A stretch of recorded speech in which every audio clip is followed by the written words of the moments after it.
A paz do Senhor Jesus, sejam bem-vindos a mais um vídeo aqui no canal. Nós vamos dar continuidade à nossa série sobre história do cristianismo. No vídeo passado nós falamos sobre Atos dos Apóstolos, fizemos ali uma introdução sobre o livro de Atos, falando sobre o seu escritor, falando sobre para quem Lucas escreve o livro de Atos dos Apóstolos e qual a possível finalidade dessa escrita. No vídeo de hoje nós vamos dar continuidade, tendo por base o versículo 8 do capítulo 1. E ser-me-eis testemunhas, tanto em Jerusalém, como em toda a Judéia e Samaria, e até aos confins da terra. E aqui no nosso segundo slide nós temos a expansão, o mapa da expansão do cristianismo, ainda baseado em Atos capítulo 1, versículo 8.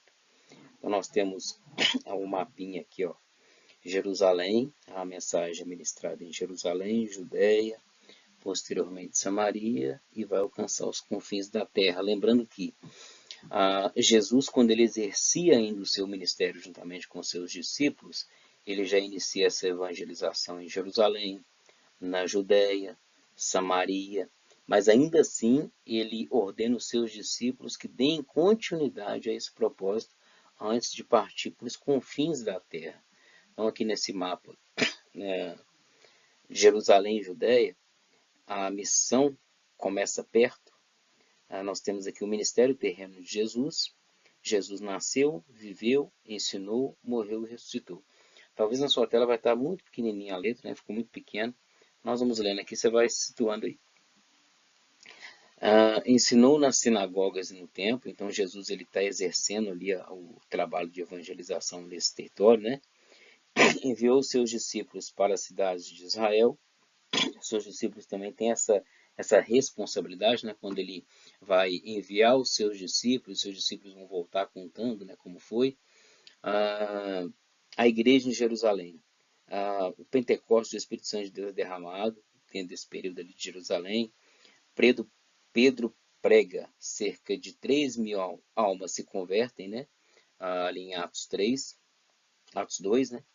A igreja cresce e permanece firme no ensino, está pequeno até para mim ler, para falar a verdade. Na comunhão e no partir do pão e nas orações. Então isso aqui tudo nós temos dentro de Atos, capítulo 3, 4, todo esse contexto. A linha do tempo, o ministério de Jesus do ano 27 ao 30, Pentecostes do ano 30, a expansão 31 a 34, expansão em Jerusalém e na Judéia. Aqui talvez eu tampar um pouquinho, não vai dar para vocês lerem. Mas aqui é interessante porque a gente vamos pegar as datas aqui. O Pentecostes acontece aproximadamente, a gente trabalha sempre com data aproximada, no ano 30. E aí a gente vai perceber que a expansão em Jerusalém e na Judéia vai acontecer do ano 31 ao ano 34. Mas, na verdade, é no ano 34. Por quê? Porque esse período todo em que Pedro está pregando ali em Jerusalém, que a igreja está crescendo em Jerusalém, é Atos capítulo 2, Atos capítulo 3, Atos capítulo 4, Atos capítulo 5, Atos capítulo 6. Todo esse período está dentro ali de Jerusalém. Ali se passam aproximadamente 3 a 4 anos. Atos 1, Atos 2, 3, 4, 5 e 6 se passaram ali 3 a 4 anos somente nas páginas de 2 a 6 de Atos dos Apóstolos. Então, quando nós pegamos ali Atos capítulo 7, onde Estevão vai ser martirizado, já se passaram 3 a 4 anos dessa mensagem pregada em Jerusalém. Então, o que a gente percebe? A gente percebe que os discípulos tinham essa responsabilidade de evangelização, eles tinham essa responsabilidade de sair de Jerusalém, pregar na Judéia, pregar em Samaria e ir para os confins da terra, porém eles estão acomodados dentro de Jerusalém. E eles só vão sair de Jerusalém para obedecer esse mandado, essa ordenança de Jesus, melhor dizendo, porque se levanta a perseguição. Então, se não se levanta a perseguição contra eles. Se Saulo não levanta essa perseguição, se Estevão não morre, e essa perseguição se expande para os outros cristãos, eles iam permanecer em Jerusalém, né? É isso que dá a entender. Quando a gente começa a ler Atos dos Apóstolos, nós vemos que eles estão tranquilos, a igreja está crescendo, eles continuam indo no templo, continuam indo nas sinagogas, está tranquilo.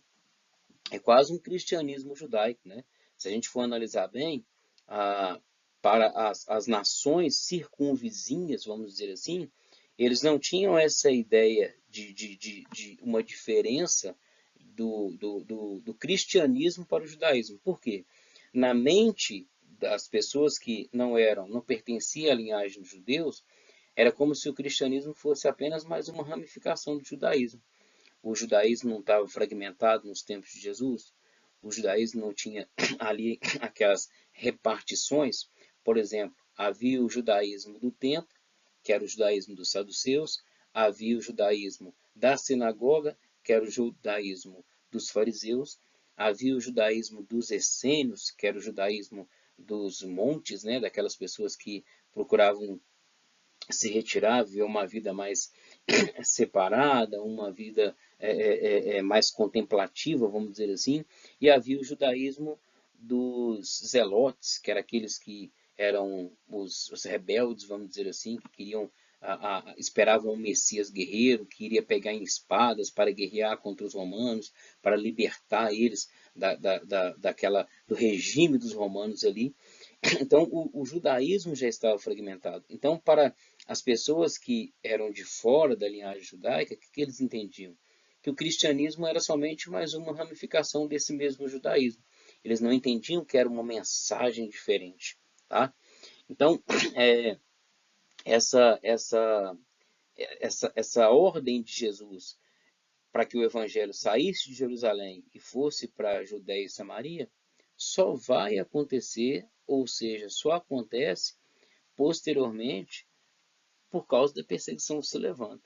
Então, assim, eles estão acomodados, eles estão em Jerusalém e eles estão tranquilos, eles não estão preocupados em levar esse evangelho mundo afora. E aí, para fecharmos esse slide, nós temos aqui a aplicação, né? A missão começa onde estamos. Antes de alcançar o mundo, precisamos testemunhar em nossa cidade. E aí, esse em nossa cidade, nós podemos interpretar na nossa família, no nosso bairro, no nosso trabalho, né?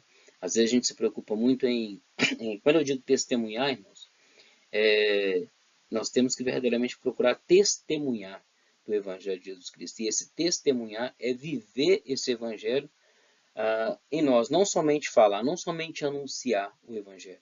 É muito bacana quando a gente trabalha com a célula, talvez onde a gente está trabalhando, né? Em meio à nossa vizinhança. É muito bacana a gente fazer uma célula na casa de alguém, mas mais importante que fazer uma célula, mais importante que fazer um trabalho assim, é a gente viver o Evangelho. Então, quando a gente pega a história da igreja para estudar, e isso a gente vai identificar mais para frente, nós vamos ver que os cristãos da época, eles chamavam a atenção pela vivência, não somente pela mensagem, mas era principalmente pela vivência. Então, que nós possamos guardar isso nessa aula de hoje, nesse vídeo de hoje, nós possamos guardar isso para nós. Procurar viver esse evangelho, né? Viver o evangelho de Jesus Cristo, aonde quer que a gente estiver, sabe? Seja no nosso lar, seja em meio à nossa vizinhança, seja no trabalho, não somente preocupar em falar de Jesus, mas viver verdadeiramente aquilo que Jesus ele trouxe como ensinamento para as nossas vidas. Aí aqui nós temos o slide anterior que estava muito pequenininho, nós temos ele ampliado aqui, que aí fica mais fácil para vocês acompanharem, tá? Nós fizemos a leitura dele anteriormente. Então, o ministério terreno de Jesus nasceu, viveu, ensinou, morreu e ressuscitou em Jerusalém, ensinou nas sinagogas e no templo, enviou seus discípulos para as cidades de Israel. Então, essa evangelização inicial em Jerusalém, Judeia, acontece aqui dentro do ministério de Jesus Cristo. Os discípulos eles não vão pregar em Samaria, né? Pelo menos dentro do contexto do ministério de Jesus. Vão pregar posteriormente após a morte e ressurreição de Cristo. O evangelho chega em Samaria através da mensagem do próprio Jesus que vai ter o encontro com a mulher samaritana, todos nós sabemos, conhecemos essa passagem. A igreja em Jerusalém, já está falando de Atos dos Apóstolos, né, após Atos 2, quando eles recebem o revestimento de poder. O Espírito Santo é derramado em Atos 2, Pedro prega, cerca de 3.000 almas se convertem, a igreja cresce e permanece firme no ensino, na comunhão e no partir do pão e nas orações. Isso é de Atos capítulo 2 até o capítulo 5. Nós falamos sobre a aplicação, e aqui nós temos a linha do tempo. Então, assim, quando a gente pega Atos dos Apóstolos, é o que eu já disse, a gente pensa que acontece tudo de maneira assim muito rápida, né? Nós fazemos a leitura dos 28 capítulos de Atos e parece que nós não temos assim em mente que passa-se vários anos somente ali naquelas páginas. Lucas ele está narrando aproximadamente 30 anos de história da igreja somente nas páginas de Atos dos Apóstolos. Então, que Deus continue abençoando vocês. Nós temos aí 11 a 12 minutos de vídeo. E o propósito é esse mesmo, fazer vídeos mais curtos, para que não fique enfadonho, né, cansativo, que Deus possa continuar nos abençoando. Na próxima semana, aí a gente já adentra em o Evangelho sendo pregado aos confins da terra, que se inicia com os discípulos, né, principalmente na pessoa do apóstolo Paulo, né, que é o missionário das nações, e vai continuar através daqueles que vão se rendendo aos pés do Senhor e vão levando essa palavra, que muitas das vezes é levada como o Ato 7, através de perseguições. A igreja acaba tomando a decisão de partir para outras terras por causa de perseguições. Às vezes na vida da gente não é diferente. Acontece algumas situações e a gente acaba saindo de algumas regiões geográficas, vamos dizer assim, né? A gente sai do trabalho, sai de um bairro, sai de um lugar, sai de outro, e tudo com o propósito de Deus para que a mensagem do Evangelho continue sendo levada aonde quer que Jesus venha nos ordenar e nos colocar para ministrar e viver esse Evangelho. Não somente pregar com os nossos lábios, mas viver com as nossas atitudes. Que Deus continue nos abençoando e até o próximo vídeo.